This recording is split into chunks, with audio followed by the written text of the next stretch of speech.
स्वागत है आपका आपके अपने YouTube चैनल सरस्वती ज्ञानधारा पर। कक्षा 11 की जीव विज्ञान में कोशिका विभाजन पाठ चल रहा था। पिछले वीडियो में हमने आपको कोशिका चक्र के बारे में पढ़ाया था और यह भी बताया था कि कोशिका विभाजन किसे कहते हैं और यह कितने प्रकार का होता है। तो आज उसी श्रृंखला में सबसे पहले आता है आपका समसूत्री कोशिका विभाजन। इसके बारे में आज हम लोग पढ़ेंगे। देखते हैं समसूत्री कोशिका विभाजन।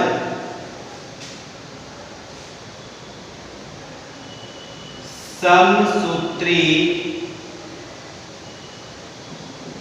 कोशिका विभाजन की खोज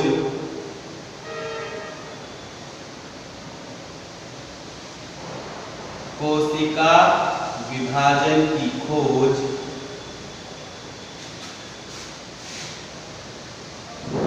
सर्वप्रथम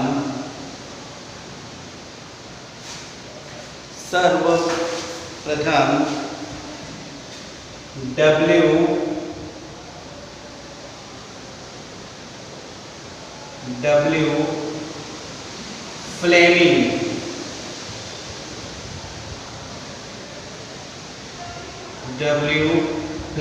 ये वैज्ञानिक का नाम याद रखेंगे आप।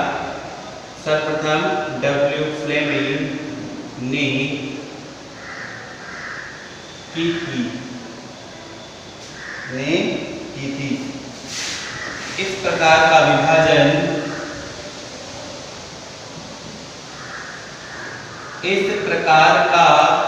कोशिका विभाजन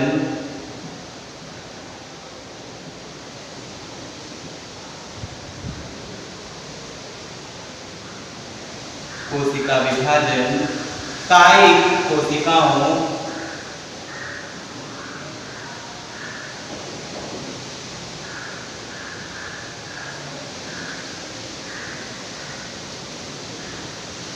कोशिकाओं और अंग्रेजी में इसको बोलते हैं कौन सी कोशिकाएं? सोमैटिक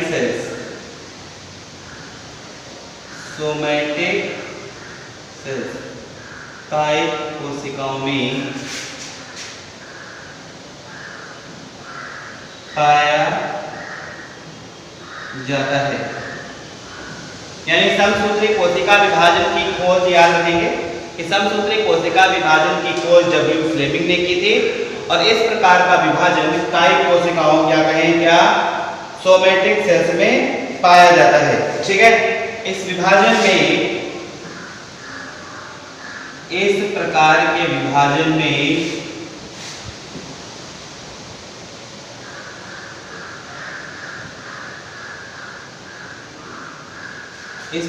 के विभाजन में मातृकोशिका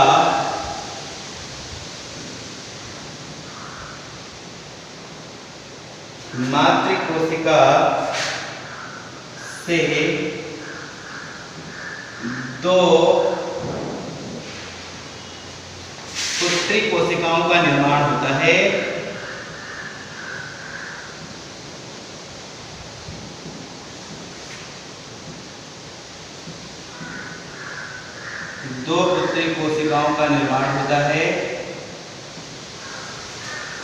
जिनमें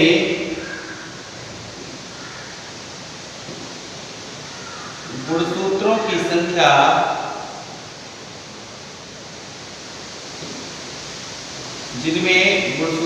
संख्या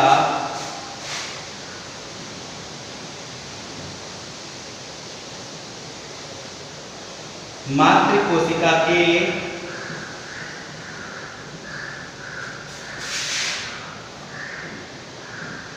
समान ही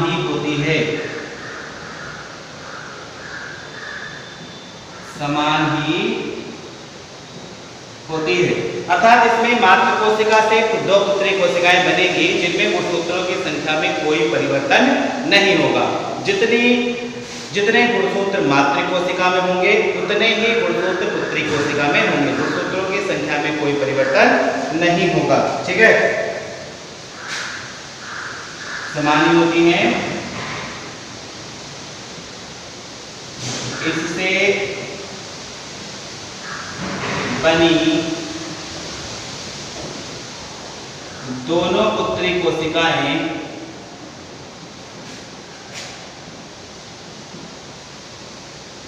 दोनों पुत्री कोशिकाएं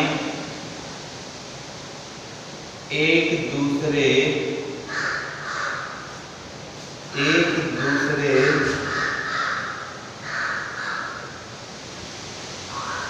तथा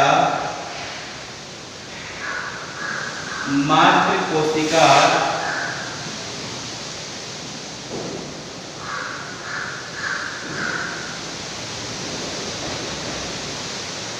के समान होती हैं, के समान या प्रतिकृति होती हैं, प्रतिकृति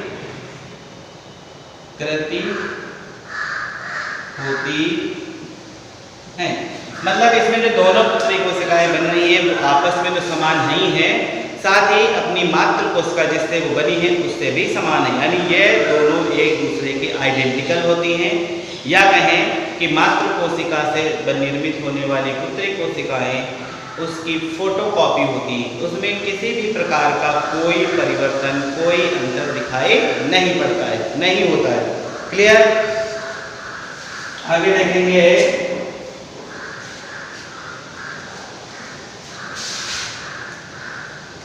मान लीजिए ये आपकी मातृ कोशिका है,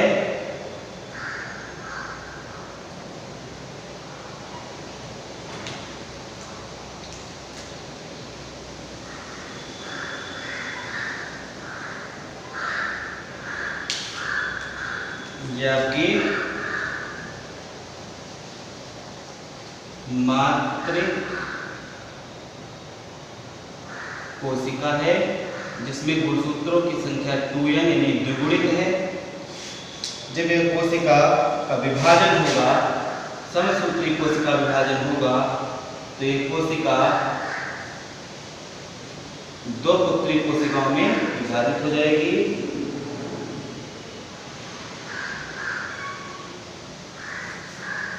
ये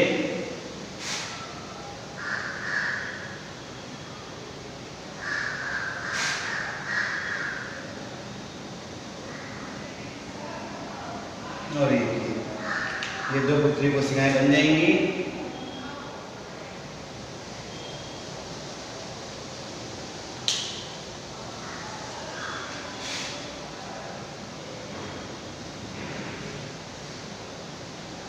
पुत्री कोशिका, गुणसूत्रों की संख्या में कोई परिवर्तन नहीं, ये भी 2n, और एक ये आपकी पुत्री कोशिका, इसमें भी गुणसूत्रों की संख्या में कोई परिवर्तन नहीं, 2n। तो यहाँ पे जो विभाजन हो रहा है कौन सा हो रहा है? समसूत्री कोशिका विभाजन। ठीक है, तो एकमात्र कोशिका से दो पुत्री कोशिकाओं का निर्माण होगा इस प्रकार के विभाजन में, जिनमें गुणसूत्रों की संख्या मातृ कोशिका के समान होगी। बनी दोनों पुत्री कोशिकाएं एक दूसरे से बिल्कुल समान होंगी, अपनी माता से भी समान होंगी, यानी वो दोनों आइडेंटिकल होंगी, या कहें एक दूसरे की फोटोकॉपी होगी। तो इतना क्लियर? आगे देखेंगे,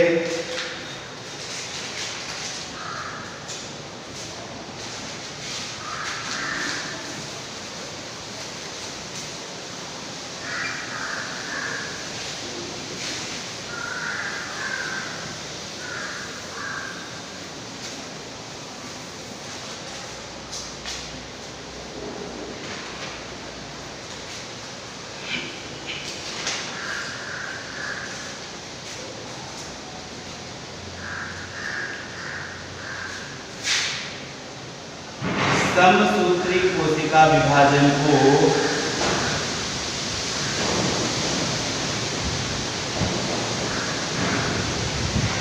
समसूत्री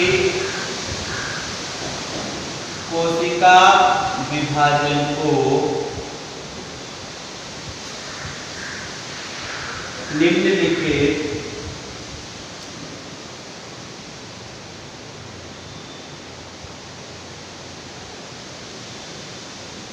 दो भागों में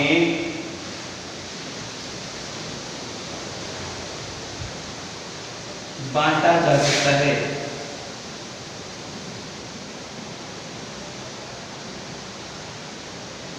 बांटा जा सकता है, नंबर 1 और नंबर 2। नंबर 1 है आपका अंतरावस्था। अंतरावस्था, इसके बारे में आप कोशिका चक्र में पढ़ चुके हैं। दूसरा आएगा नंबर 2 विभाजन प्रावस्था। ठीक है, अभी फिर अलग अलग देख लेते हैं। नंबर 1 आपका अंतरावस्था। अंतरावस्था अंग्रेजी में बोलते हैं इसको इंटरफेस।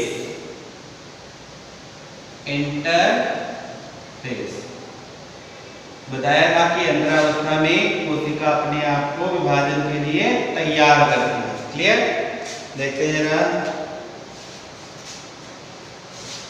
इस अवस्था में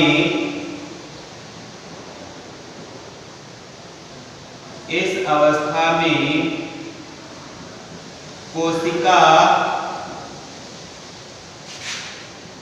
स्वयं को विभाजन के लिए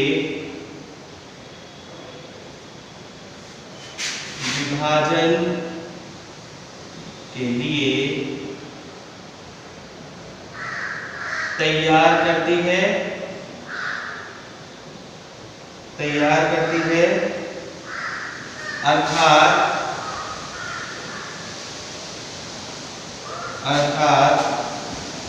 इस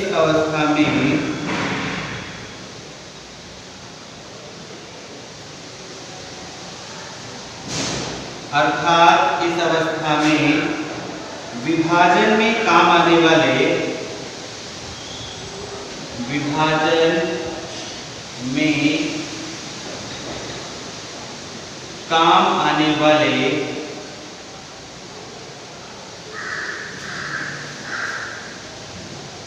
विभिन्न प्रकार के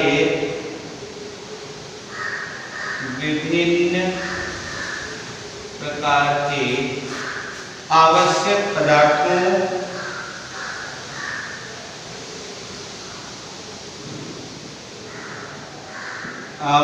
पदार्थों जैसे डीएनए, आरएनए,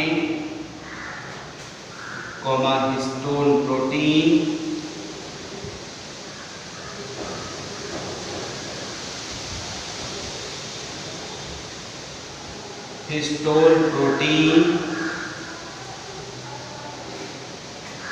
तथा एंजाइमों का संश्लेषण होता है।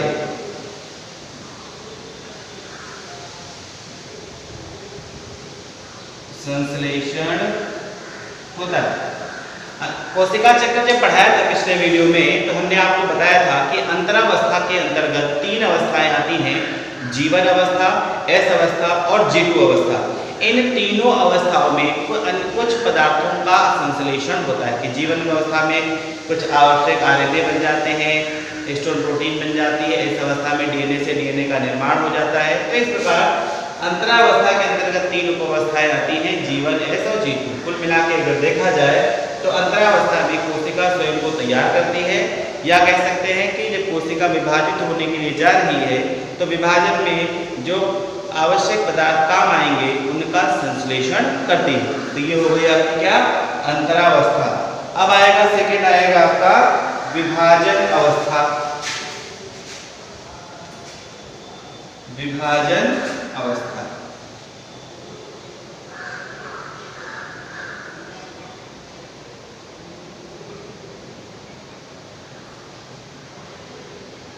अंग्रेजी में लिख देंगे क्या, डिवीजन फेज।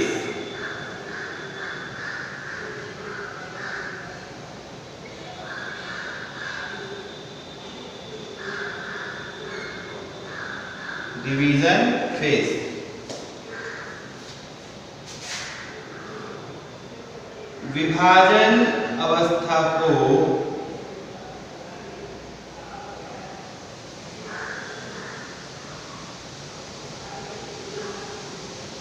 दो मुख्य अवस्थाओं में बांटा गया है। दो मुख्य अवस्थाओं में बांटा गया है। अब विभाजन अवस्था को भी दो अवस्थाओं में बांट दिया गया। इसमें देखिए क्या, मान लो ये नंबर 1 और ये नंबर 2। तो नंबर 1 में क्या आएगा आपका, केंद्रक विभाजन। केंद्रक विभाजन। दूसरा आएगा कोशिका द्रव्य विभाजन। कोशिका द्रव्य विभाजन। ठीक है, अवस्था जोड़ सकते हैं इसमें, केंद्रक द्रव्य विभाजन अवस्था और कोशिका द्रव्य विभाजन अवस्था। तो ये विभाजन अवस्थाएं में दो प्रमुख अवस्थाएं हो गई, केंद्रक विभाजन अवस्था और कोशिका द्रव्य विभाजन अवस्था। इसी को विस्तार से इसमें पढ़ना है, तो जरा एक एक को उठाते हैं। पहले आएगा आपका क्या, केंद्रक विभाजन अवस्था।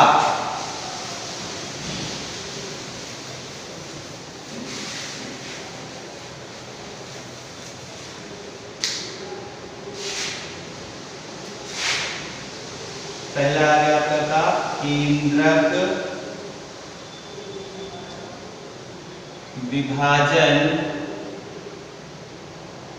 अवस्था। केंद्रक विभाजन अवस्था, और इसको अंग्रेजी में बोलते हैं कैरियोकाइनेसिस।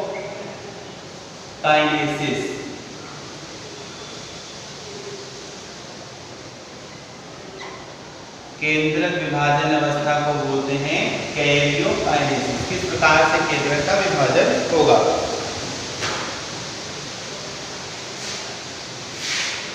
देखिए इसमें केंद्रक विभाजन, केंद्रक विभाजन अवस्था के अंतर्गत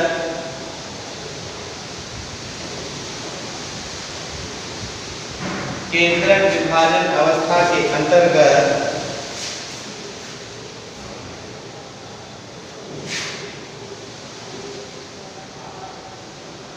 केंद्रक विभाजन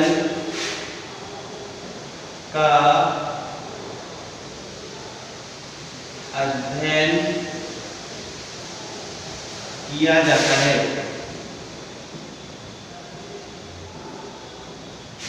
है।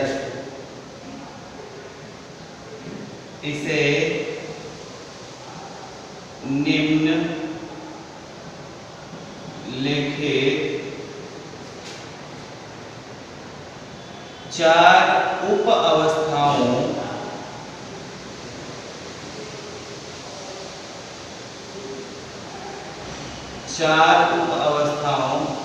में बांटा गया है। यानी केंद्रक विभाजन की जो अवस्थाएं हैं उसे भी 4 भागों में बांट लेंगे। ठीक है, number A, number B, number C and number D. पहले आती है, इसको बोलते हैं पूर्वावस्था।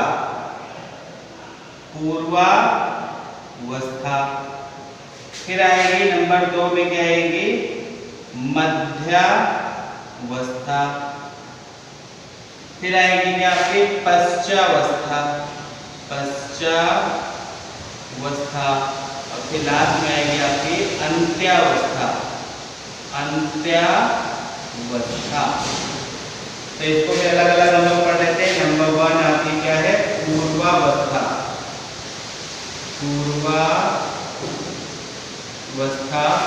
अंग्रेजी में इसको बोलते हैं प्रोफेज।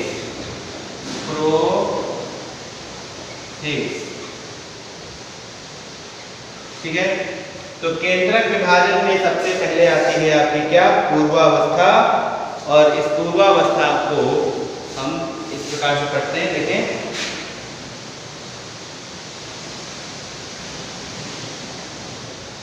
केंद्रक विभाजन की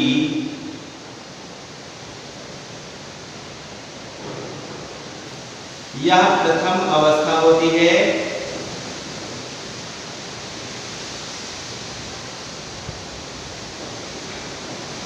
यह प्रथम अवस्था होती है। इस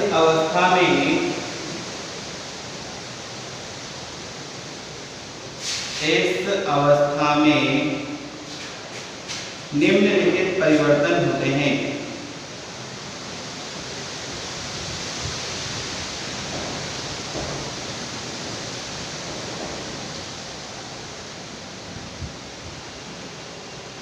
निम्नलिखित परिवर्तन होते हैं। पॉइंट वाइज आप इसको याद रखेंगे। पहला पॉइंट अगर देखें,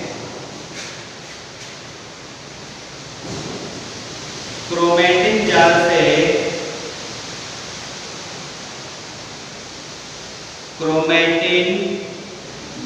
से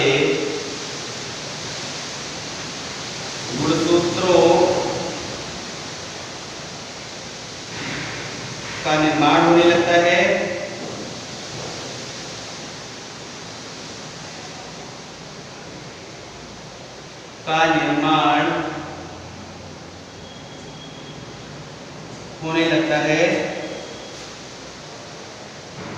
प्रत्येक गुणसूत्र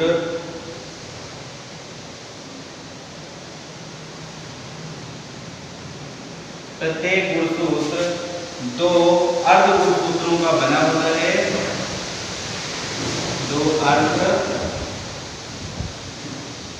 प्रत्येक गुणसूत्र दो सूत्रों का बना होता है।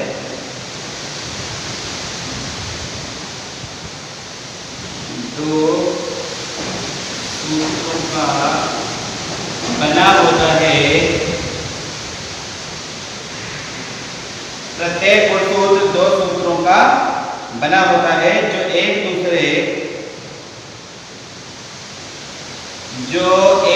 दूसरे से लिपटे रहते हैं।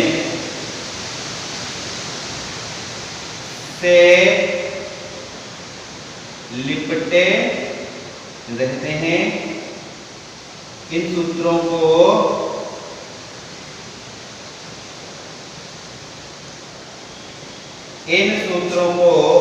अर्ध गुणसूत्र कहते हैं।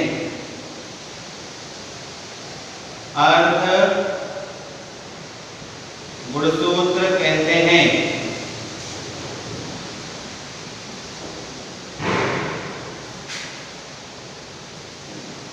जिस स्थान पर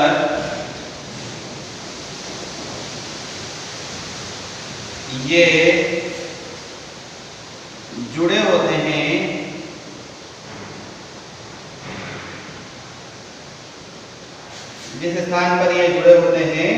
उसे गुणसूत्र बिंदु कहते हैं। आपको गुणसूत्र में पढ़ा चुका हूं मैं ये। उसे गुणसूत्र बिंदु कहते हैं। ये आपका हो गया पहला पॉइंट।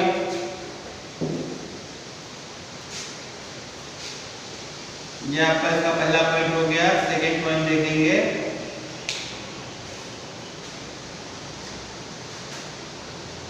इस अवस्था मतलब पूर्वावस्था में, इस अवस्था में केंद्रक तथा केंद्रिका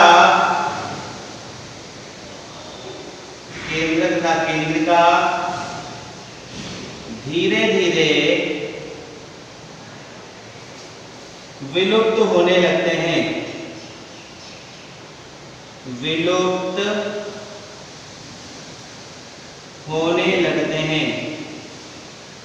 मतलब जो केंद्रक था वो केंद्रिका था वो धीरे धीरे क्या हो जाएंगे, गायब होने लगेंगे।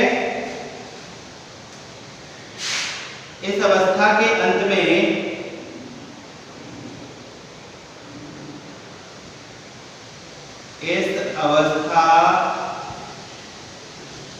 के अंत में गुणसूत्र मध्य रेखा की ओर, गुणसूत्र मध्य रेखा की ओर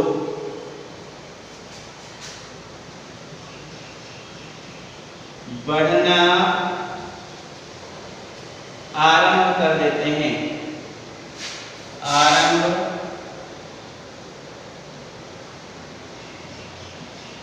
कर देते हैं। मतलब इस अवस्था में क्या होगा, पहले क्या होगा, केंद्रक और जो केंद्रिका है वो दोनों क्या होंगे, विलुप्त हो जाएंगे। जो गुणसूत्र बन गए थे वो धीरे धीरे कोशिका की मध्य रेखा की ओर बढ़ना प्रारंभ कर देंगे। ठीक है, ये इसका थर्ड पॉइंट मान लीजिए। यहाँ पर क्या है, ये थर्ड पॉइंट है। यहाँ पे अब एक नोट लिख लेंगे, नोट याद रखेंगे। क्या है नोट,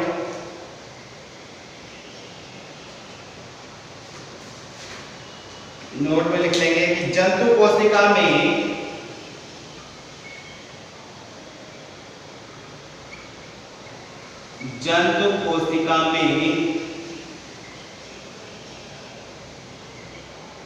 पूर्वावस्था में, जंतु कोशिका की जो पूर्वावस्था आएगी तो उस पूर्वावस्था में तारक काय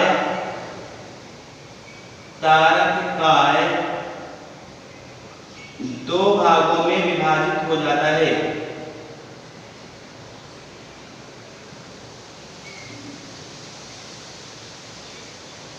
दो भागों में विभाजित हो जाता है,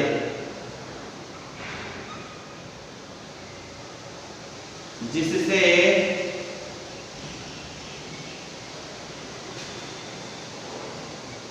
कोशिका में दो ध्रुव बन जाते हैं, दो ध्रुव बन जाते हैं।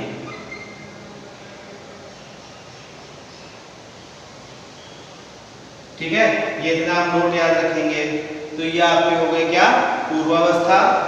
पूर्वावस्था के बाद अगली कौन सी आएगी आपकी, मध्यावस्था। मध्यावस्था के बारे में देख लेते हैं।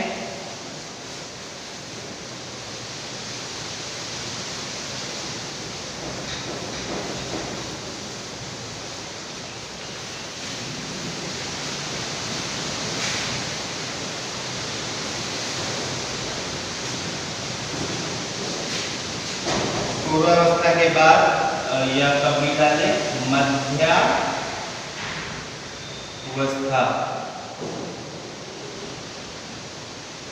अंग्रेजी में इसको बोलते हैं क्या, मेटाफेज। मेटाफेज।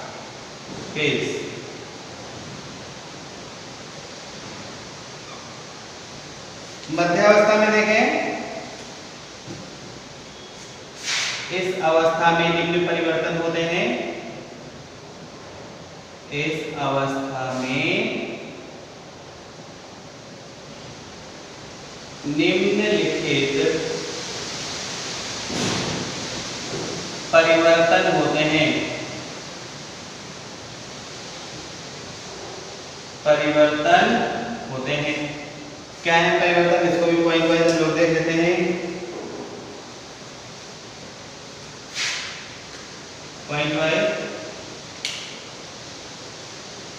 पहला पॉइंट, गुणसूत्र कोशिका की मध्य रेखा पर एकत्र हो जाते हैं।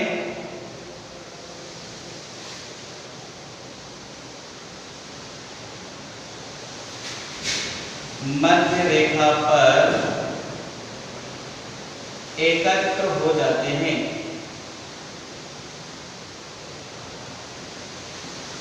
ये पहला पॉइंट हो गया। सेकेंड पॉइंट देखते हैं इसका,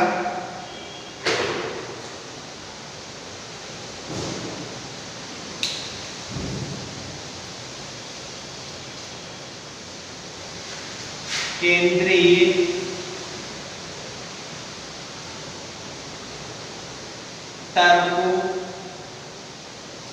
तंतुओं का निर्माण होने लगता है।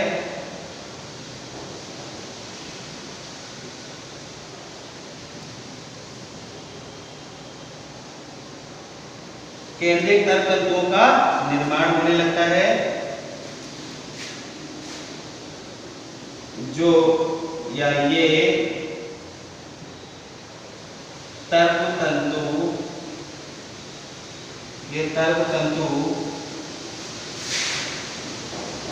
ध्रुवों से जुड़े होते हैं,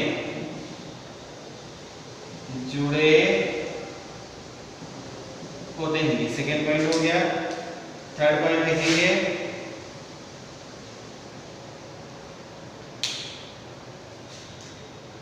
प्रत्येक गुणसूत्र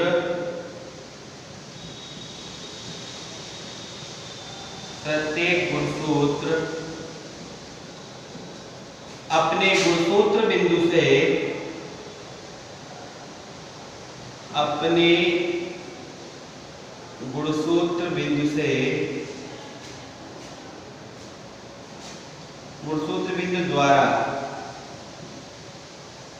गुणसूत्र बिंदु द्वारा ध्रुवों की ओर खींचने लगते हैं,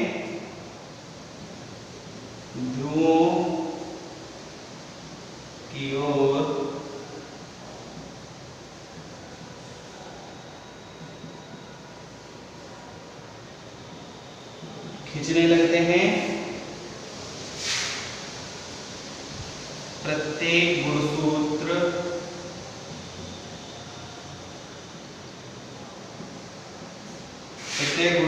का गुणसूत्र बिंदु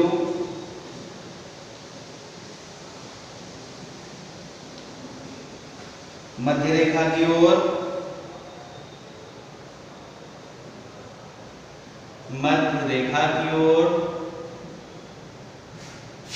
तथा बाहें ध्रुवों की ओर होती हैं।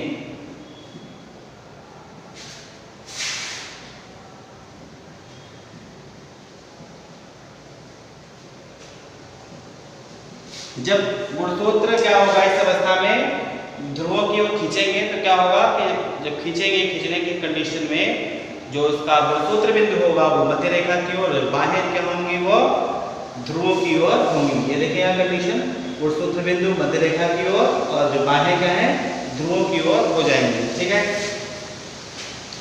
चौथा पॉइंट देख लें। प्रत्येक गुणसूत्र बिंदु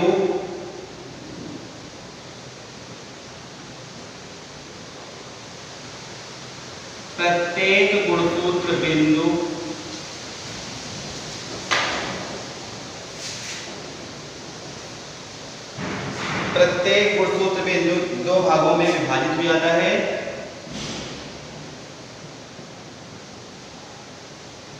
दो भागों में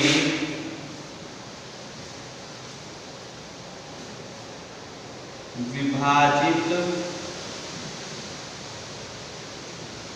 हो जाता है,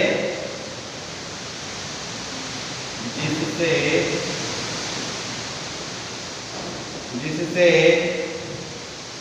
दोनों अर्धगुणसूत्र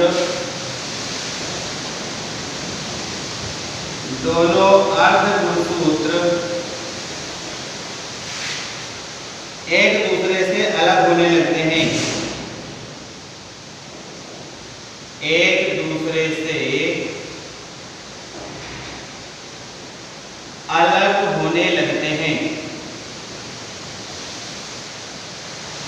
ये हो गया।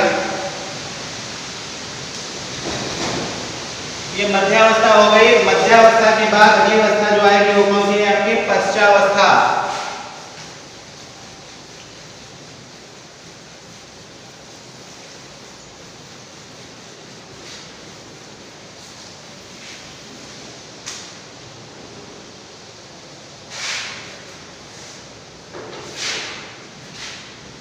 तीसरा आपका है सी नंबर पश्चावस्था।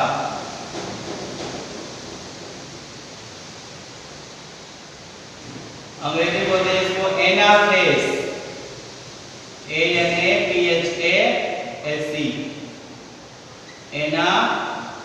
फेस।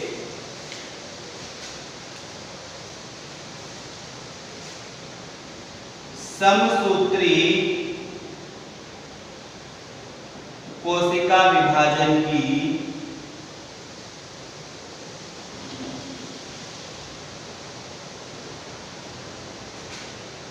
वर्ड जोड़ लेंगे यहाँ पे यह समसूत्री कोशिका विभाजन की सबसे छोटी अवस्था होती है। सबसे छोटी अवस्था होती है। सबसे छोटी का तात्पर्य यह है कि इस अवस्था में सबसे कम समय लगता है। इसमें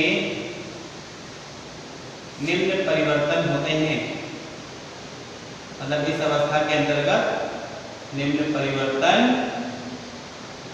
होते हैं। कौन कौन से परिवर्तन है, इसको पॉइंट वाइज देख लेते हैं। नंबर 1 पॉइंट, इस अवस्था में प्रत्येक अर्धगुणसूत्र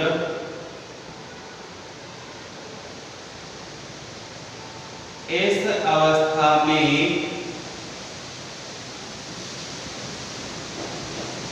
प्रत्येक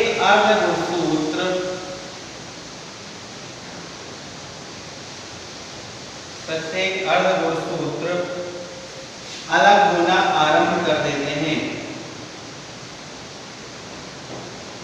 अलग होना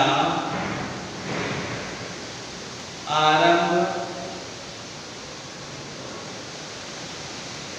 कर देते हैं।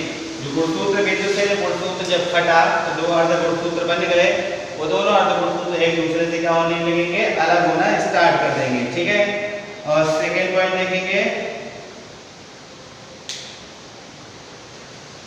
इस अवस्था में गुणसूत्र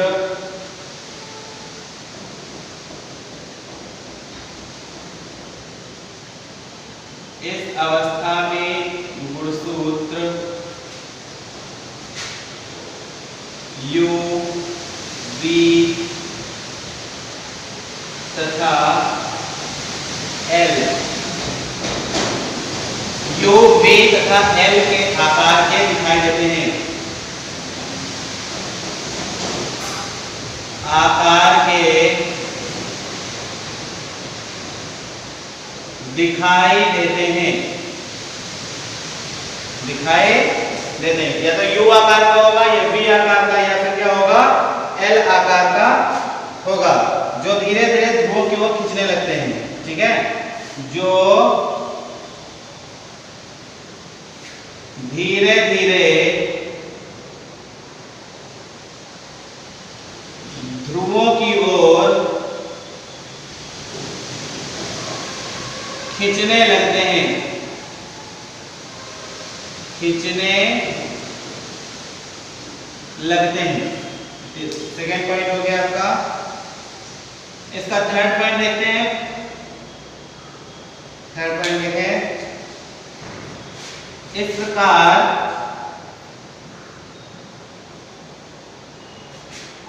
आधे गुणसूत्र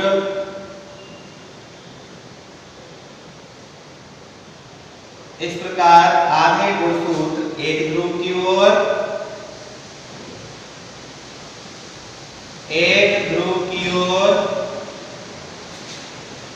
तथा शेष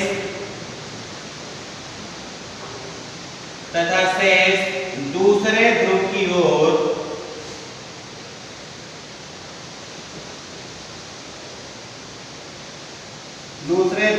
ओर चले जाते हैं।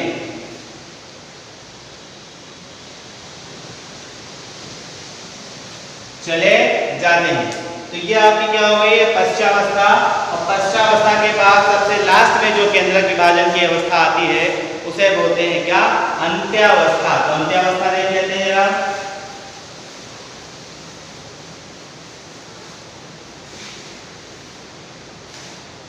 अंत्यावस्था जो कि डी पॉइंट आएगी आपकी है अंत्यावस्था।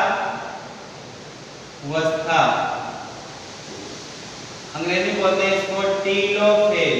टीलोफेज।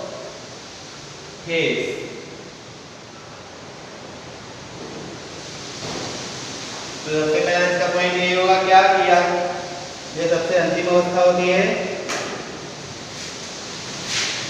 कि यह केंद्रक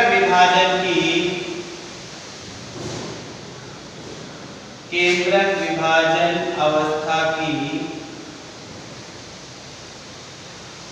अंतिम अवस्था होती है। अंतिम अवस्था होती है, इसमें निम्नलिखित परिवर्तन होते हैं। निम्नलिखित परिवर्तन होते हैं। सबसे लास्ट में है तो इसमें क्या क्या होगा, एक बात यह भी याद रखेंगे, ये पूर्वावस्था की विपरीत प्रावस्था होती है। ठीक है, नंबर 1 लिखेंगे संतति गुणसूत्र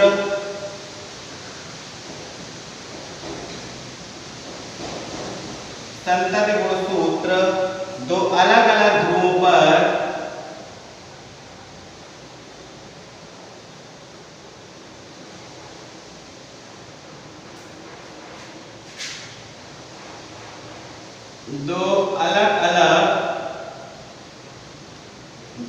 पर एकत्र हो जाते हैं।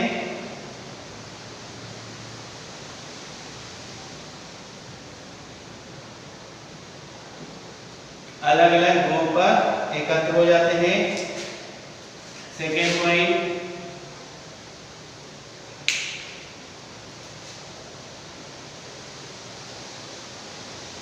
केंद्रक कला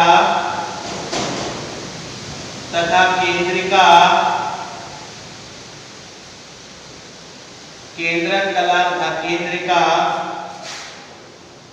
का निर्माण हो जाता है,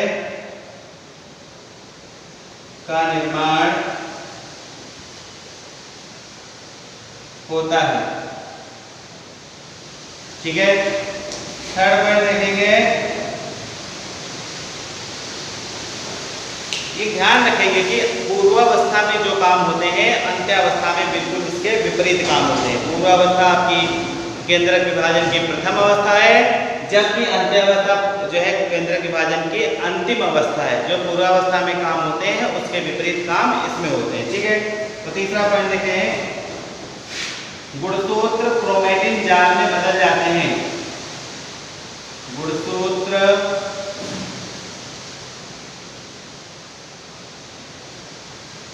क्रोमैटिन जाल में बदल जाते हैं तथा तर्कतंतु क्या जो लाइनें शो कर रही है तर्कतंतु है, तर्कतंतु विलुप्त हो जाते हैं, विलुप्त हो जाते हैं। चौथा आएगा पॉइंट आपका इसका,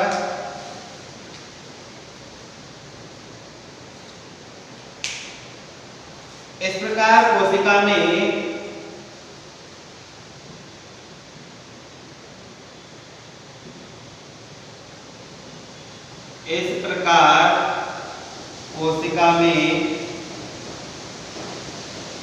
एक केंद्रक से दो केंद्रकों का निर्माण हो जाता है। दो केंद्रकों का निर्माण हो जाता है।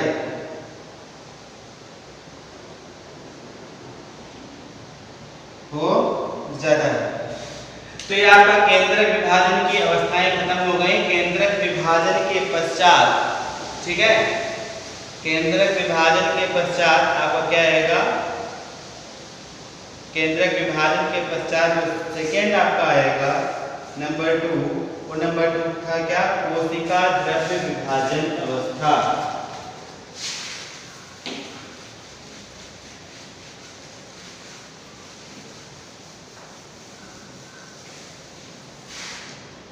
ठीक है, देखें आपका सेकेंड जो आ गया वो क्या है आपका? कोशिका द्रव्य विभाजन अवस्था, और इसको अंग्रेजी में बोलते हैं साइटोकाइनेसिस।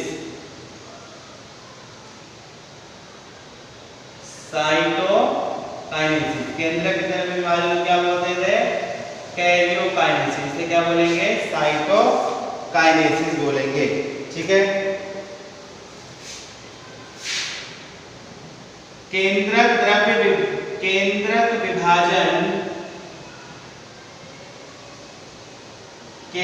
विभाजन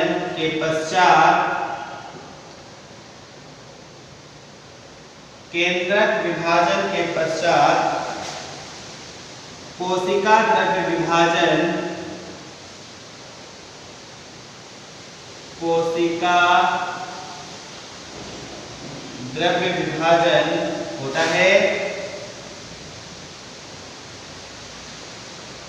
होता है जिससे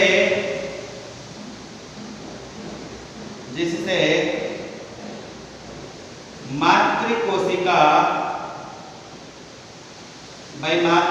में दो केंद्रक बन गए थे, अब कोशिका विभाजित हो गई, सब कोशिका द्रव्य विभाजित हो जाएगा, दोनों भाग क्या हो जाएंगे? अलग हो जाएंगे। इससे मातृकोशिका से दो पुत्री कोशिकाएं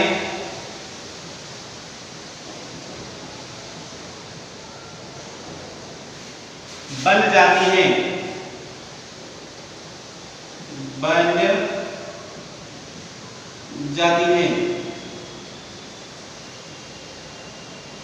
जंतु तथा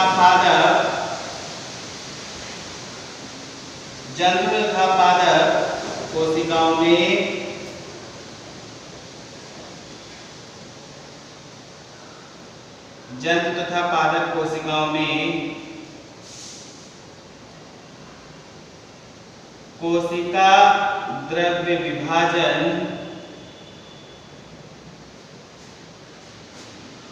अलग अलग विधियों द्वारा होता है। अलग अलग विधियों द्वारा होता है।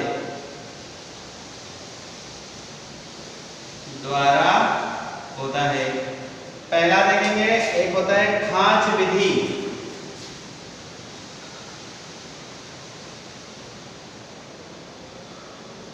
खांच विधि होती है एक, तो दूसरी आगे कोशिका पटलिका या पट्टिका भी बोल सकते हैं, कोशिका पट्टिका विधि। ठीक है, तो जो खांच विधि है, इस खांच विधि में द्वारा कोशिका द्रव्य विभाजन किसमें होता है? आपका जंतु कोशिका में होता है। प्रश्न पूछा जा सकता है कि जंतु कोशिका में कोशिका द्रव्य विभाजन किस विधि द्वारा होता है? तो आपका आंसर होना चाहिए क्या? खांच विधि।